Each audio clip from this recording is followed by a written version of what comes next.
Price the Lord. ஆண்டவரும் இரட்சகருமாய் இருக்கிற இயேசு கிறிஸ்துவின் நாமத்தினாலே தினம் ஒரு தீர்க்க தரிசனம் என்கிற தேவனுடைய வார்த்தைக்கு உங்களை வரவேற்கிறோம். தீர்க்க தரிசனம் என்பது தேவ ஆவியால் அருளப்பட்ட தேவனுடைய வாக்குத்தத்தமான அவருடைய வார்த்தைகள் மாத்திரமே. இந்த நாளுக்குரிய தீர்க்க தரிசனமான வார்த்தைகளை வாசித்து நாம் செபிக்கலாம். 2 நாளாகமம் 15வது அதிகாரம் 7வது வசனத்தை நான் வாசிக்கிறேன். நீங்களோ உங்கள் கைகளை நெகிழ விடாமலும் திடன் கொள்ளுங்கள், உங்கள் கிரியைகளுக்கு பலன் உண்டு என்றான். கர்த்தர் வார்த்தைகளை நமக்கு ஆசீர்வதித்து தருவாராக. இந்த நாளுக்கு தேவன் கொடுக்கிற தீர்க்க தரிசனமான வார்த்தை, உங்கள் கைகளை நெகிழ விடாதிருங்கள், திடன் கொள்ளுங்கள், உங்கள் கிரியைகளுக்கு பலன் உண்டு என்று கர்த்தர் வாக்குத்தத்தம் பண்ணுகிறார். இந்த சத்தத்தை கேட்கிற நீங்கள் யாராயிருந்தாலும் சரி, ஆண்டவர் உங்களுக்கு உணர்த்துகிற வார்த்தை, உங்கள் கைகளை நெகிழ விடாதிருங்கள். உங்களை சுற்றிலும் எத்தனை பேர் படையெடுத்து வந்தாலும், உங்களை சுற்றிலும் எத்தனை பேர் எதிர்த்து வந்தாலும், உங்களை சுற்றிலும் எத்தனை போராட்டங்களும் நெருக்கங்களும் உங்களையும் உங்கள் குடும்பங்களையும் சேதப்படுத்தும்படியாய் பல்வேறு ரீதியில் சத்துரு பிரச்சனைகளை கொண்டு வந்தாலும், சபைக்கு தேவன் சொல்லுகிற வார்த்தை, உங்கள் கைகளை நெகிழ விடாதிருங்கள், திடன் கொள்ளுங்கள், உங்கள் கிரியைகளுக்கு பலன் உண்டு என்று கர்த்தர் வாக்குத்தத்தம் பண்ணுகிறார். இங்கே ஆசாப் ராஜாவாய் இருந்த நாட்களில் நடந்த அழகான வார்த்தைகளை ஆவியானவர் எழுதி வைத்திருக்கிறார். ஒரு நெருக்கடியான காலகட்டத்தில் தீர்க்கதரிசியின் மூலமாய் அந்த ராஜாவோடு கர்த்தர் பேசுகிறார். அவர்கள் எல்லாரும் கலங்கி கொண்டு இருந்த அந்த சமயத்தில் தீர்க்கதரிசிகளை எழுப்பி கர்த்தர் பேசுகிறார். உங்கள் கைகளை நெகிழ விடாதிருங்கள், திடன் கொள்ளுங்கள், உங்கள் கிரியைகளுக்கு பலன் உண்டு. இந்த வார்த்தைகளை தீர்க்கதரிசி சொன்ன மாத்திரத்தில் ராஜா முதல் எல்லாரும் அந்த வார்த்தையை கேட்டு தங்களை திடப்படுத்தி கொண்டார்கள். அதற்கு பின்பு தேவன் ஒரு பெரிய அசைவை ஏற்படுத்தினார் என்று அந்த அதிகாரங்களில் நாம் வாசிக்க முடியும். பிரியமான தேவனுடைய பிள்ளைகளே, என்னை சுற்றிலும் பல்வேறு எதிரான காரியங்கள் நடக்கலாம், என்னை சுற்றிலும் பல்வேறு போராட்டங்கள் வரலாம், பல்வேறு தோல்விகளும் பல்வேறு நிந்தைகளும் பல்வேறு சோதனைகளும் வரலாம். ஆனால் ஆண்டவர் என்கிட்ட விரும்புகிற காரியம், நீ உன் கைகளை மாத்திரம் நெகிழ விடாத. இந்த இடத்துல கைகள் அப்படிங்கிறது ஏதோ என்னுடைய எழுத்தின் பிரகாரம் என்னுடைய கையை மாத்திரம் குறிப்பது அல்ல. உன்னுடைய விசுவாசத்தை நெகிழ விடாதே, உன்னுடைய ஜெபத்தை நெகிழ விடாதே, உன்னுடைய பரிசுத்தத்தை நெகிழ விடாதே. எத்தனை பிரச்சனைகள் வரட்டும், உன்னை சோதிக்கும்படி, உங்களை அழித்து போடும்படி, உங்களை இல்லாமலாக்கும்படி சத்துருவின் மூலமாய், மனுஷீக வல்லமைகளின் மூலமாய், அசுத்த ஆவியின் வல்லமையின் மூலமாய் எத்தனை பிரச்சனைகள், போராட்டங்கள், புள்ளி சுனியங்கள் வந்தாலும் சபைக்கு கர்த்தர் சொல்லுகிற வார்த்தை, அந்த பிரச்சனையை பார்த்து நீ பயப்படாத, நீ திடன் கொள்ள ஆரம்பி, நீ தைரியமாயிரு. நீதிமான் சிங்கத்தை போல் தைரியமாயிருக்கிறான் என்று வேதத்தில் வாசிக்க முடியும். நீங்கள் தைரியமாயிருங்கள். எந்த சூழ்நிலைக்காக உங்களுடைய கைகளை நெகிழ விடாதிருங்கள். உங்களுடைய ஜெபத்தை, உங்க ஆவிக்குரிய வாழ்க்கையை ஒரு நாளும் நெகிழ விடாதிருங்கள். 3 வாலிபர்கள் தைரியமாய் சொன்னார்கள் அல்லவா, நாங்கள் ஆராதிக்கிற தேவன் எங்களை தப்புவிக்க வல்லமை உள்ளவராய் இருக்கிறார். அவர் எங்களை தப்புவிக்காமல் போனாலும் இந்த சிலையை நாங்கள் வணங்குவதில்லை. இதுதான் கைகளை நெகிழ விடாத ஒரு அனுபவம். முன்பதாக 7 மடங்கு 14 மடங்கு ஒவ்வொரு ஸ்டேஜிலையும் அந்த தீயினுடைய அந்த வலிமை அதிகரிக்க ஆரம்பிக்கிறது. ஆனாலும் இவருடைய விசுவாசத்தை நெகிழ விடல. பிரச்சனைகள் வருகிறது, ஆனாலும் இந்த 3 வாலிபர்கள் நெகிழ விடல, தைரியமாய் நிற்க ஆரம்பித்தார்கள். அங்கே கர்த்தர் இறங்கி இவர்களுக்காய் பெரிய அற்புதத்தை செய்தார் என்று வேதத்திலே வாசிக்க முடியும். பிரியமான தேவனுடைய பிள்ளைகளே, கொஞ்ச காலம் அனுபவிக்கிற இந்த பாடுகளில் நீங்கள் சோர்ந்து போகாதிருங்கள். அதி சீக்கிரத்தில் நீங்கிவிடும் லேசான உபத்திரவம். கொஞ்ச காலம் இந்த பாடுகள் சீக்கிரம் நம்மை விட்டு கடந்து போகும் என்று வேதத்திலே வாசிக்க முடியும். எத்தனை பிரச்சனைகள் யார் மூலமாய், எவைகள் மூலமாய் வந்தாலும் ஆண்டவர்கிட்ட கிருபையை கேளுங்க. ஆண்டவரே, நான் நெகிழ்ந்து போய்விடக்கூடாது. ஆண்டவரே, என் கை நெகிழ்ந்து போய்விடக்கூடாது.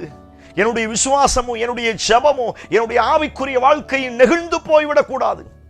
ஒரு சிலருக்கு சின்ன தோல்வியை தாங்க முடியல, சின்ன ஏமாற்றத்தை தாங்க முடியல. இவங்க நினைச்ச ஒரு வரைபடம் ஒன்று வச்சிருப்பாங்க, இவங்க ஒரு மேப் போட்டு ஒன்று வச்சிருப்பாங்க. இவங்க நினைச்ச காரியம் நடக்கல அப்படின்னா உடனே சோர்ந்து போயிடுவாங்க. சர்ச்சுக்கு போய் நம்ம என்னத்தை கண்டோம்? ஏன் நம்ம சர்ச்சுக்கு போறோம்? என்ன ஜெபம் பண்ணி என்ன நமக்கு நடந்துச்சு? பைபிள் வாசிச்சு என்ன நடந்துச்சு? நான் இவ்வளவு உண்மையா எவ்வளவு எதிர்பார்ப்போட இருந்தேன், இது ஆண்டவர் எனக்கு தரல. உடனே நெகிழ்ந்து போய் விடுகிறோம். ஒருவேளை அப்படிப்பட்ட ஒரு எண்ணங்களோடு இந்த சத்தத்தை கேட்கிறீங்களா? உங்ககிட்ட தான் ஆண்டவர் சொல்கிறார், தீர்க்கதரிசி எழுப்பி அன்னைக்கு ராஜாவோடு பேசினது போல இந்த வார்த்தையே உங்களுக்கு தீர்க்கதரிசனமாய் வருகிறது. திடன் கொள்ளுங்கள், உங்க விசுவாசத்தை நெகிழ விடாதிருங்கள், உங்க கண்ணீரை உங்க ஜெபத்தை ஒரு நாளும் நெகிழ விடாதிருங்கள். உங்க கிரியைகளுக்கு ஏற்ற பலனை கர்த்தர் கொடுத்து உங்களை ஆசீர்வதிக்க, உங்களை கட்டி எழுப்பவர் வல்லமையுள்ளவராய் இருக்கிறார். எத்தனை பேர் இந்த வார்த்தைக்கு ஆமென் சொல்றீங்க? யோபுக்கு வந்த பிரச்சனை நமக்கு வந்திருக்குதாங்க? இல்ல. அத்தனை பிரச்சனைகள் வந்த போதிலும் அவர் தன் கைகளை நெகிழ விடல. அவருடைய மனைவி கூட கொஞ்சம் நெகிழ்ந்து தூஷிக்க ஆரம்பித்தாள். ஆனால் யோபு சொன்ன வார்த்தை, கர்த்தரிடத்தில் கர்த்தர் கொடுத்தார், கர்த்தர் எடுத்தார். அவரிடத்தின் நன்மையை பெற்ற நாம் தைரியமா பேச ஆரம்பிக்கிறார்.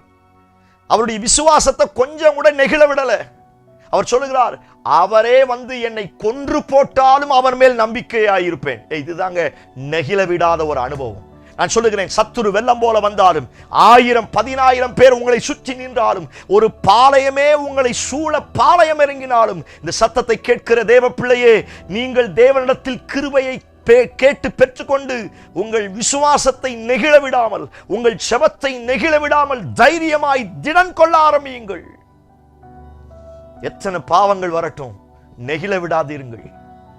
எத்தனை சாபங்கள் வரட்டும், உங்க ஜெபத்தை, உங்க ஆவிக்குரிய வாழ்க்கையை நெகிழ விடாதீர்கள். திடன் கொள்ளுங்கள்.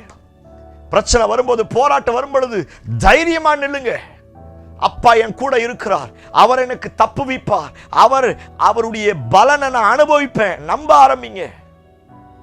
சத்தத்தை கேட்கிற நீங்கள் யாராக இருந்தாலும் சரி, அப்பா உங்களுக்கு கொடுக்கிற தீர்க்க தரிசனமான வார்த்தை இது. சகோதரனே, சகோதரியே, பிரச்சனையை பார்த்து, போராட்டத்தை பார்த்து, தோல்வியை பார்த்து, நஷ்டத்தை பார்த்து நீ துவண்டு போய்விடாத. நீ உன் கைகளை, உன் ஜெபத்தை, உன் கண்ணீரை நெகிழ்ந்து போய்விடாத. தளர்ந்து போன கைகளை திடப்படுத்துகிற கர்த்தர், தள்ளாடுகிற முழங்கால்களை உறுதிப்படுத்துகிற கர்த்தர், இந்த பிரச்சனைகளையும் ஜெயிப்பதற்கு, இந்த பிரச்சனைகளை மேற்கொள்வதற்கு உங்களுடைய கைகளை கர்த்தர் உறுதிப்படுத்துவாராக. மோசே நாட்களில் யுத்தம் நடக்கும் பொழுது மோசே கைகளை உயர்த்த உயர்த்த இஸ்ரவேல் ஜனங்கள் ஜெயம் பெற ஆரம்பித்தார்கள். அவனுடைய கை தளர்ந்து போக இஸ்ரவேல் ஜனங்கள் மரித்து போக ஆரம்பித்தார்கள். உடனே இதை அறிந்த மோசே 2 பேரை அழைச்சி ஒரு கல்லுல உட்கார்ந்து அந்த கைகளை தளர விடாமல், நெகிழ விடாமல், ஆரோனும் ஊரும் 2 பேரும் தோல்ல வச்சு அந்த கையை சுமக்க ஆரம்பிச்சாங்க. நான் சொல்லுகிறேன், அந்த கை உயர்த்தப்பட கர்த்தர் அவருடைய கிரியைகளுக்கு ஏற்ற பலனை கொடுத்தார். நான் சொல்லுகிறேன், அமலேக்கியர் உங்களுக்கு விரோதமா யுத்தம் பண்ணுகிறானா? மீதியானியர் உங்களுக்கு விரோதமா யுத்தம் பண்ணுகிறானா? உங்க ஜெபத்தை நெகிழ விடாதீருங்க, உங்க விசுவாசத்தை நெகிழ விடாதீருங்க, உங்க அபிஷேகத்தை, உங்க கண்ணீரை, உங்க உபவாசத்தை ஒரு நாளும் நெகிழ விடாதீங்க. நீங்கள் செய்கிற காரியங்களை தொடர்ந்தேர்ச்சியாய் செய்யுங்கள், திடன் கொள்ளுங்கள்.